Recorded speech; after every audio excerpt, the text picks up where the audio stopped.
Chapter number 5 ship from the novel Robinson Crusoe. इससे पहले हमने चैप्टर 4 में देखा कि कैसे रॉबिन्सन और उसका साथी एक शेर का शिकार करते हैं और वो शेर को मारकर खाते तो नहीं हैं, लेकिन उसकी स्किन को निकाल लेते हैं और अपने शिप पर रख लेते हैं, जिससे उसकी स्किन सूख जाए और वो किसी काम में आ पाए। अब आगे हम chapter number 5 which is the ship इसको रीड करते हैं। We continue our journey.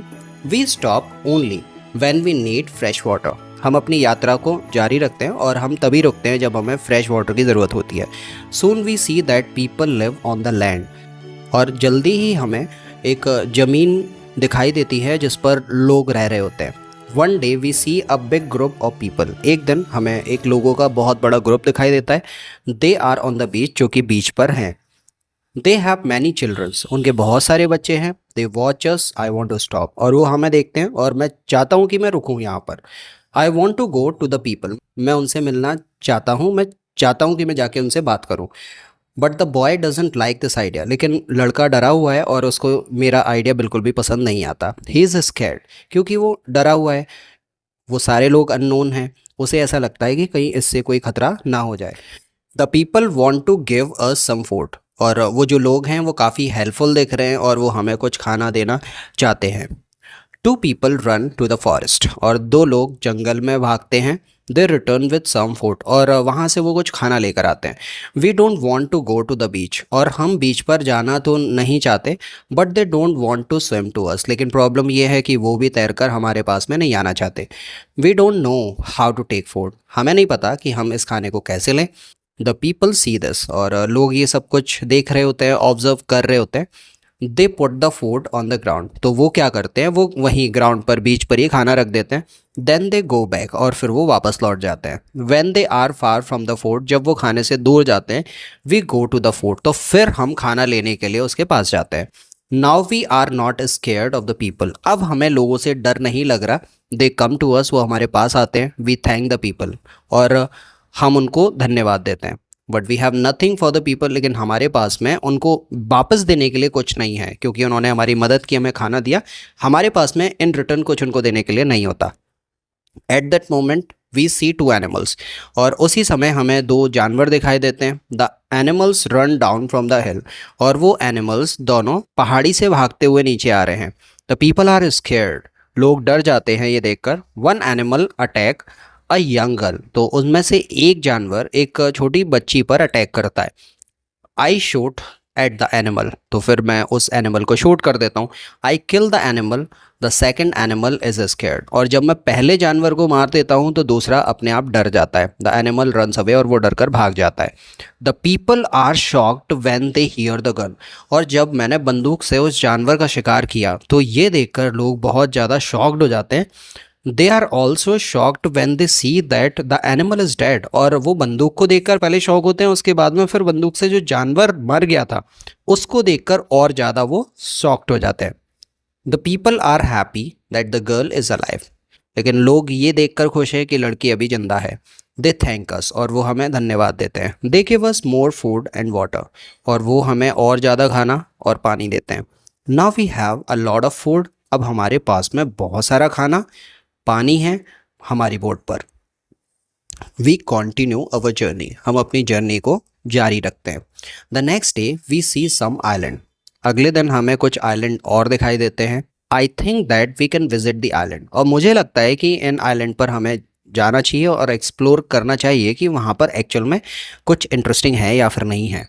But at that moment the boy starts to shout. लेकिन उसी समय लड़का चिल्लाने लगता है।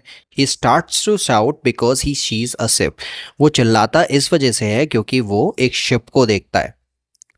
The boy is really scared. और वो शिप को देखकर वो बहुत ज़्यादा घबरा जाता है। He thinks that it is pirate ship. क्योंकि उसको ऐसा लग रहा है कि ये जो शिप है वो पायरेट्स का शिप है, मतलब लुटेरों का शिप है। But I look at the ship. लेकिन जब मैं शिप को देखता हूँ I see that the ship is Portuguese. तो मुझे ये पता लगता है कि वो कोई पायरेट्स का शिप नहीं है, वो पोर्तुगीज शिप है। But nobody on the ship sees us. लेकिन उस शिप पर कोई ने भी हमें नहीं देखा। So I shoot from a gun. तो फिर मैंने बंदूक से फायर किया। दे हियर द गन, और जब मैंने बंदूक से फायर किया तो उन्होंने उस बंदूक की आवाज़ सुनी। दे सी अस, फिर उन्होंने हमारी तरफ ध्यान दिया। Soon we are on the Portuguese ship, तो फिर हमने क्या किया कि हम पोर्तुगीज शिप पर पहुंच गए। They speak Portuguese, Spanish and French, वो 3 लैंग्वेज बोलते थे, पोर्तुगीज, स्पेनिश और French. But I don't understand the man, लेकिन ये लैंग्वेजेस मेरे समझ में नहीं आती थी। But one Scottish seller is on the ship, लेकिन उस शिप पर एक स्कॉटिश सेलर भी है। ही कम्स टू मी, वो मेरे पास आता है। I tell him our story, और मैं हमारी कहानी जो भी हमारे साथ में हुआ था उसे बताता हूँ। Then all the sailors are very nice, फिर सभी सेलर्स जितने भी वहाँ पर होते हैं सबके साथ में हमारी जान पहचान अच्छी हो जाती है। We can stay on the ship, we are very happy. अब क्योंकि जान पहचान बहुत अच्छी होने की वजह से वो भी खुश हो जाते हैं और हमें भी अच्छा लगता है, और अब हम यहाँ पर इस शिप पर स्टे कर सकते हैं। We offer our boat to the captain, और उस शिप का जो कैप्टन होता है हम अपनी बोट उसे दे देते हैं। But the captain does not want to take the boat, लेकिन कैप्टन उस बोट को नहीं लेना चाहता। He wants to pay for the boat, वो चाहता है कि वो उसके पैसे रॉबिन्सन को दे दे।